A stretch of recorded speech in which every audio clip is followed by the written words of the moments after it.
So when your table saw starts having trouble starting, it just tries and trips the breaker. It's time to replace the capacitor.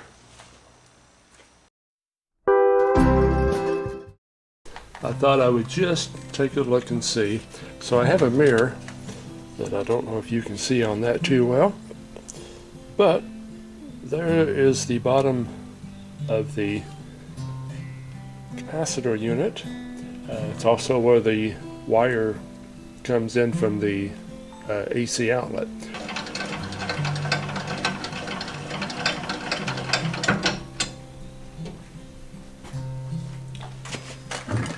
So I happened to have the saw down all the way when I was looking at it, but I discovered when I raised the saw that, go to look at it, and it's still right there, but it's very accessible from the bottom side here now, from the back panel, to get to the screws. So we're going to take that off and cross our fingers, see what happens.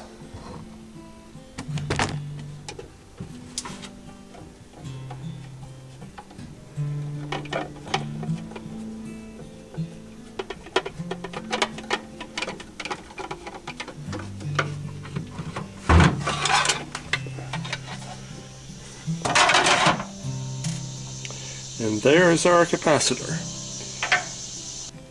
If we can follow the wires on the capacitor here, it just goes up and screws into that block right there. So I'm going to unscrew those. Before I started everything, I disconnected the dust collector just in case, because everything drops straight down, and that is where the hose connector is for it. So I'm not going to have to worry about getting screws and things lost in the vacuum hose. Alright, there's the capacitor that's bad.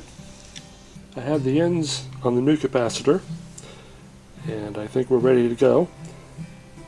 One thing I found interesting is the old capacitor physically is a little bit smaller than the new one. The new one's a little bit bigger. Same numbers, everything seems to be identical. Other than that, my concern is the physical space where the old capacitor was. I don't know if there's enough room for the new one, so we'll give that a shot.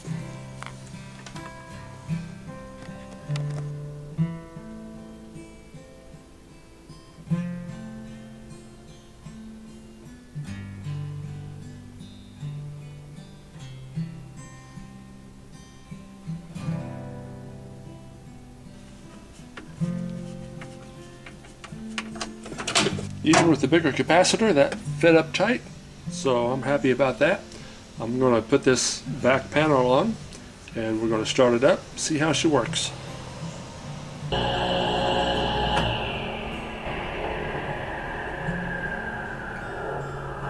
If you need to replace the capacitor, I hope this helps give you a little bit of an idea how to go about it. Thanks for watching the video. I really appreciate it. Subscribe if you haven't, and I'll see you on the next one. Bye.